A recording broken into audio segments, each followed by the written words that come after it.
Hello everyone, today's Friday, April 19th, and today's the last day of my internship at the State Department, which is so crazy. I know I'm gonna be saying this the whole time, but like honestly thinking back, like it was just yesterday that I was like on my vlog here getting ready for my first day, so excited with you guys, like waking up at 5 a.m. to get ready. But we've come a long way in the last 11 weeks of my internship and I've had the most amazing experience. So I'm just vlogging today, I'm pretty sure, to wrap up my final thoughts and talk about my last day, and then the other half of this video is going to be like a sit down. I'm going to try and film this weekend a little reflection on my part because there are very specific things that I can and cannot talk about. I want to talk about my experience and advice for what I wish I would have known when I was applying and things that can help you guys out if you're interested in interning at the State Department. I'm not good with goodbyes. I'm such a nostalgic person. Like when I turn in my badge today, I'm gonna be so sad. I love that badge. I already got like my checkout paperwork that I have to go through to like get signatures and get things squared away before I leave.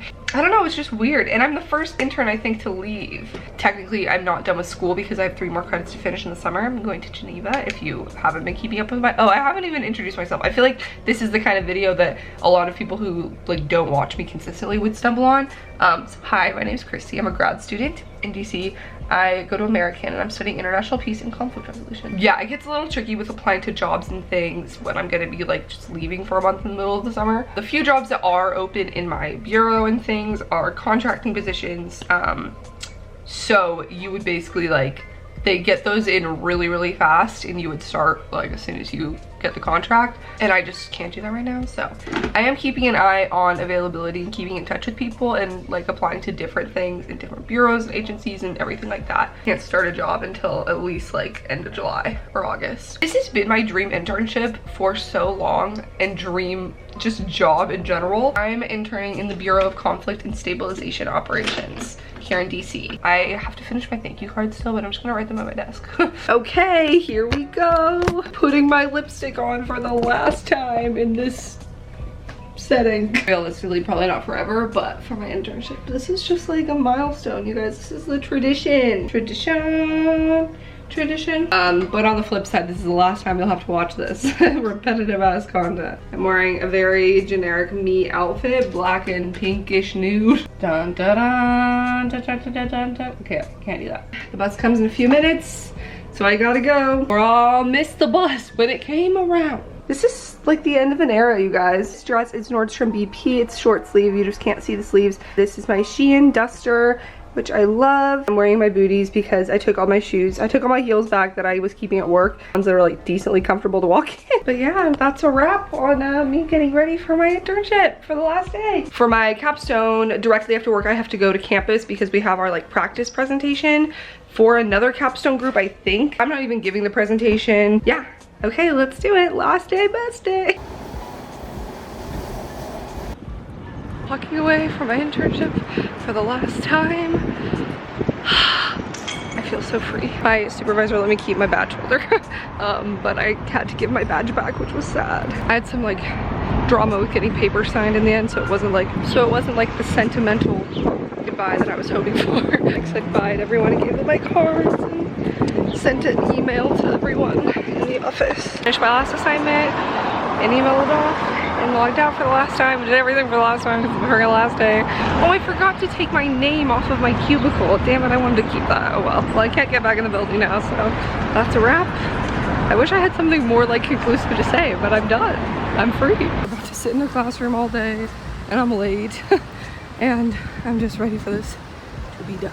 What's up? It's the next day and I am, as promised, sitting down to do my full just like focused reflection on my internship, applying, my advice, all of that. First of all, I have a sty on this eye and it was so bad when I woke up this morning. I think I mentioned it yesterday, but it got worse overnight. I think it's a sty, but there's not like a point of it. I almost didn't film this and wanted to wait, but then I was like, whatever, who cares if my eye's like a little puffy? I don't look like this always, basically. Now that I've drawn attention to it. I'm not gonna focus too much on like specific qualifications and if you will or won't get an internship based on your own qualifications, because it is so different depending on the bureau you're applying to and everything. Getting the basics out of the way, if you watch my videos consistently, then you probably know this already. Is this light necessary? I don't know if it's necessary to say my like exact GPA, but it is above a 3.5 in grad school right now. Again, I don't want to make this super like comparative, like how do you stack up against me? And I interned during the spring semester. So at the State Department, you can do a summer internship, fall internship, or spring. And I actually applied for the first time when I was an undergrad at Chapman University. I applied during my senior year and I applied for the following summer. Pretty sure I applied to the same 2 bureaus before, which I applied to, the bureau I worked in is Conflict and Stabilization Operations, and I applied to that one and International Organization Affairs. And I think those are the ones I applied to. They're both in DC. You can apply to like pretty much all embassies, I think. My program's just like the 10-week unpaid student internship, and it's supposed to be for students who are continuing school. They also have pathways internships. Some are paid very rarely, but most of them are unpaid. At the time of me applying, I hadn't applied to grad school yet. I knew that I intended to go to grad school, but I don't remember how I specified that on my application. But I think if you don't have like concrete evidence of your continuing schooling, then they might just write you off. I'm not saying that's why I didn't get it, because I didn't get it when I applied the first time. As part of my internship this semester, I was actually a part of the process of reading applications, interviewing, and vetting interns for the fall semester in my bureau. So I have a lot of insight, hindsight's 2020, as to the process they go through to choosing interns and what they're looking for. And again, it's very bureau specific, so I can only speak to mine, and I can't say that much also, but I can give you a few pointers that I wish I had known before. But at the same time, on the flip side of that coin, there was actually another intern in my office who, she's graduating this May, which I'm graduating, but I still have 3 credits in the summer. That's what makes me a continuing student. But she's like graduating this May. And I was like, wait, don't you have to be a continuing student? She's like, well, technically I finished my internship and then I have 3 weeks of school and then I graduate, so that was fine. And she knew other people in her school that were doing that too, which I didn't know that was a thing. But yeah, I applied back my senior year of college. I didn't even get an email that was like, hey, I'm in this bureau and I see your application, like we would like to interview you. I didn't get any of that. I didn't hear anything until my rejection email like late January for the summer internship. And I'm pretty sure they went through applications and did interviews and stuff in December. Interning in DC anywhere, but especially like government, State Department, it is so much more competitive in the summer.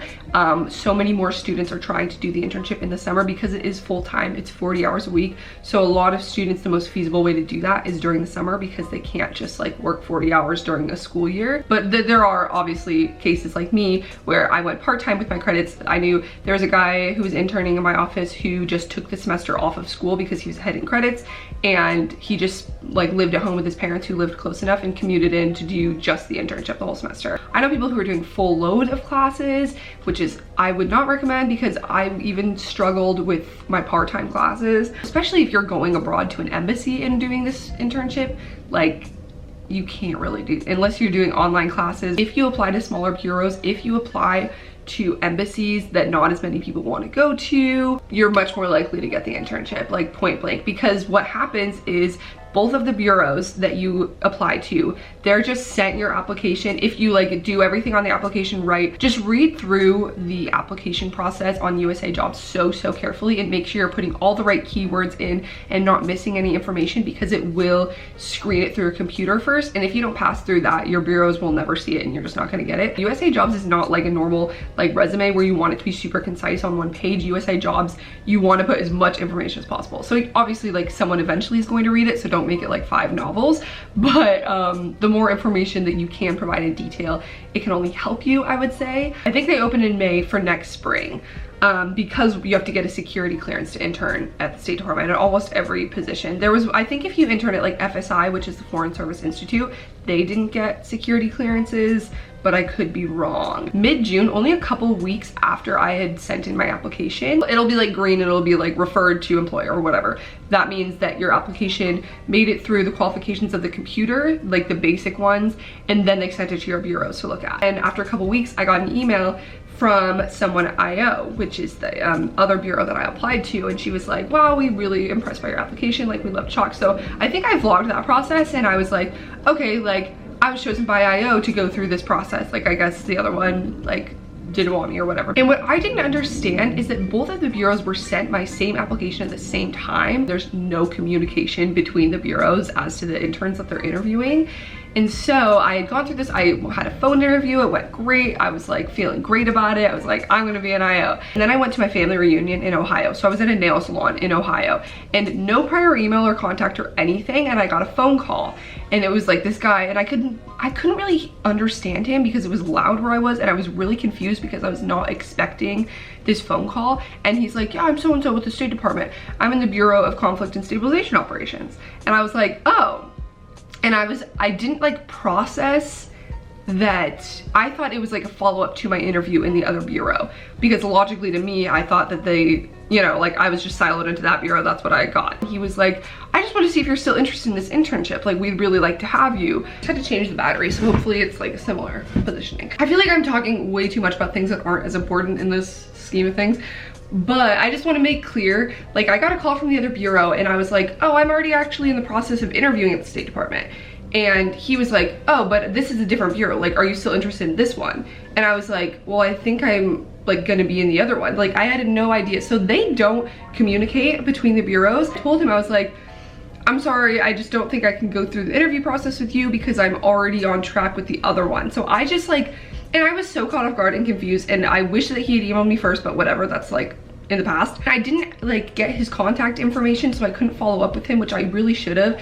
At any point, if you're able to like get emails and phone numbers for people so you can follow up, because you're totally allowed to. It's just important to get people's names, because there's not like a front desk person at CSO where you just like call and be like, hi, I'm an intern, like, or I'm looking to be an intern, like, can you give me information? Like, there's not that point of contact. Probably like a month goes by and I don't know what's going on, and I haven't heard anything for sure, and I thought I wasn't going to get either of them, and I was like convinced that I just wasn't gonna get the internship because I'd messed it up with this guy and blah blah blah. And I get an email that was like, congratulations, you have been selected as an intern for the State Department and you've been placed in the Bureau of Conflict and Stabilization Operations, which is not where I interviewed, but I had told him like, oh, I'm already, I don't know, it was so confusing, but basically I got the internship there, and I'm so glad that I ended up where I did, because it's been the best experience, and I really liked working in CSO. And something that's funny, side note, on my first day at the orientation, I was sitting next to this guy, and we were just like waiting for it to start, and we were talking, and I was like, oh, what bureau are you in? He's like, oh, I'm in the International Organization Bureau. And I was like, oh, that's cool, that's the other one I was talking to.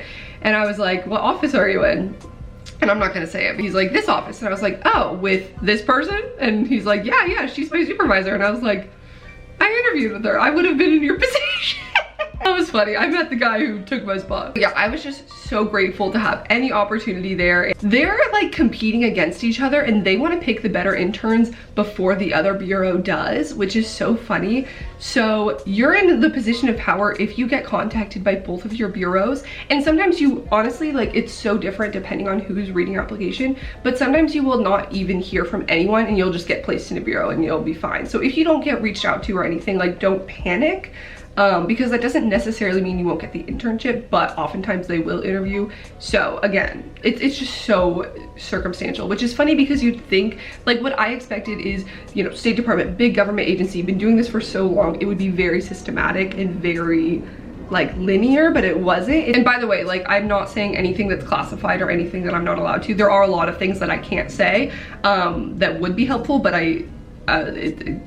yeah, there are things that they were telling, like they would tell people on the phone. I remember I heard a guy in a couple cubicles over interviewing an intern for his office, and he was explaining the whole process of like, actually, like, they send them to both bureaus, blah blah blah. So it's totally fine if I tell you this. Kind of like sorority recruitment in a way, because, you know, all these P&Ms are like coming at the sororities, and the sororities want like the same. You can say yes to both bureaus, because what will happen is one of the other interns in my office who I was talking to about it said that she, on her offer letter in the email, was like, here are your two bureaus, you've been selected for both of them, like both of them want you. So at that point she was able to choose which one she wanted to go to, which I completely didn't know was possible. So just say yes to everything, take every opportunity to talk to them, to learn more about the bureaus if you get like through that process, whatever. Do your research before you choose your bureaus and really have a good reason why you want to be there. I mean, granted, if you're applying to the State Department, you probably have specific interests and everything to begin with. Just because you're placed in one bureau doesn't mean you'll never have an opportunity to like go at events at the other one or meet people from the other one.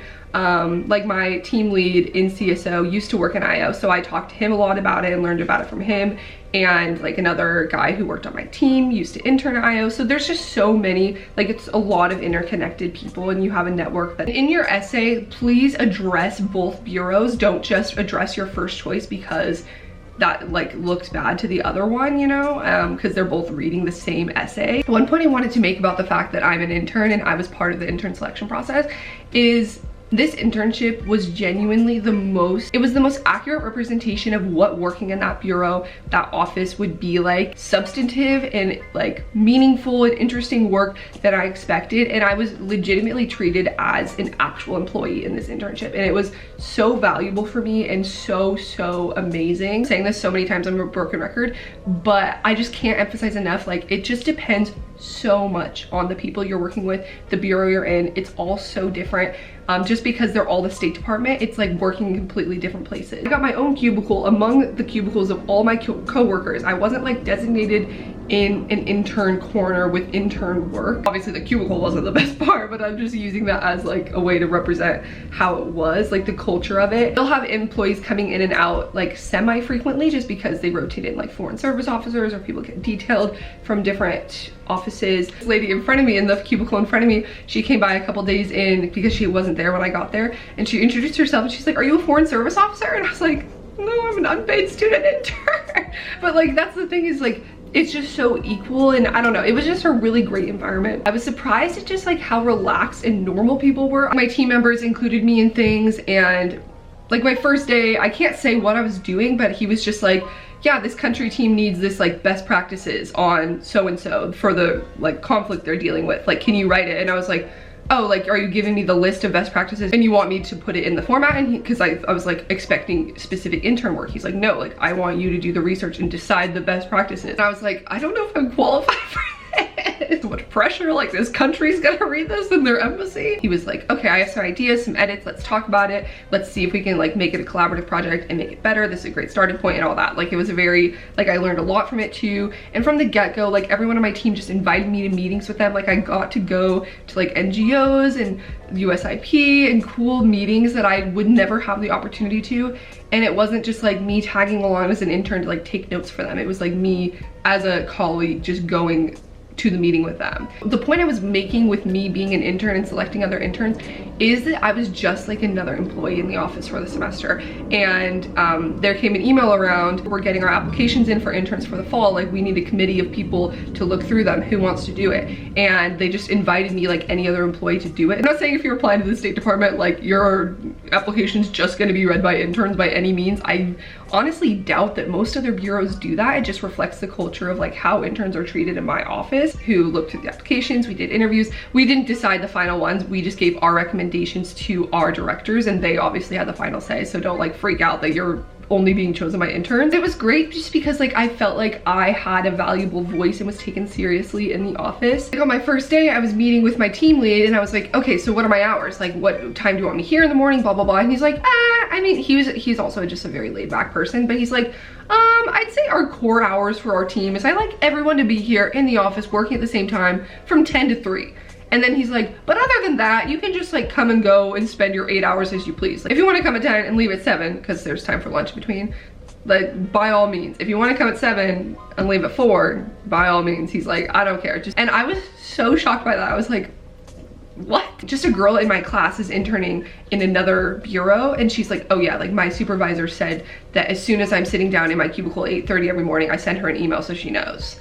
And so again, I just can't stress enough, it's so different. Worried about your hours. If you are taking a class, like they are flexible. You can do, I think, a minimum of 32 hours a week. They do prefer grad students, I will say that. In my office, there were 3 of us interns, 2 of us were grad students, like about to graduate, and then 1 was a senior in college and undergrad. But he was super, like if you're gonna be an undergrad applying, you have to be a lot more qualified, I feel like. Like he had done work with the bureau before, and he had like intern at DOD and did some cool stuff. I'm starting my job application process for when I come back from Geneva, and I'm applying to like USAID, and someone on my team used to work at USAID. So I talked to him about it and got his advice, and he's like, oh yeah, like I have a few contacts there. Like, just don't be afraid to put yourself out there. People love to talk about themselves. This is just general career advice that you've probably heard a million times that you don't need to hear again.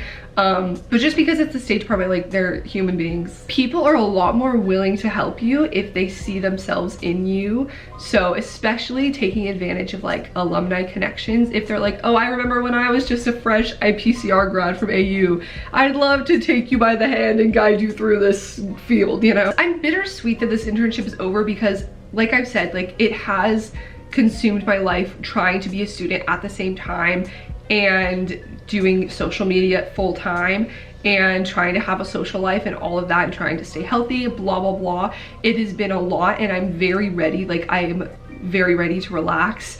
Today's Sunday, so tomorrow's the first day that I won't be going back to work. I've been so used to the past 11 weeks like being in an office every day, like working 9 to 5 and all that. Well, like 8 to 5. I will definitely miss the State Department, and I definitely think like I would keep in mind going back and applying later. Like I'd love to work in my bureau again one day, but I don't know about right now. So that's where I'm at. I hope this was helpful and like interesting to you guys. I know so many people say that they want to hear more about like my career stuff and my internship in school, but I just always feel like it's such a niche, like very small market of people that are interested in this.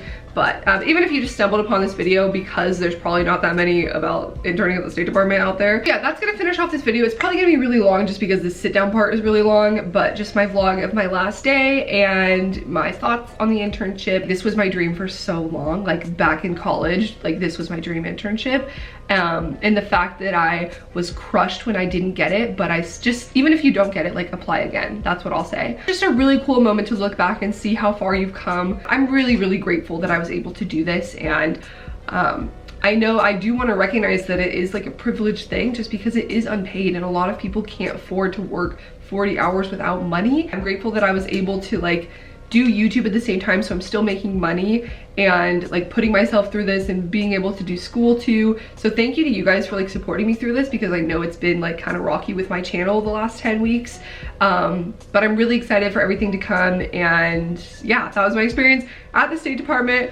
Peace out. I'm gonna end this vlog here. I love you all. Thank you for watching. Give it a thumbs up if you found it helpful or interesting or whatever, or if you just made it this far.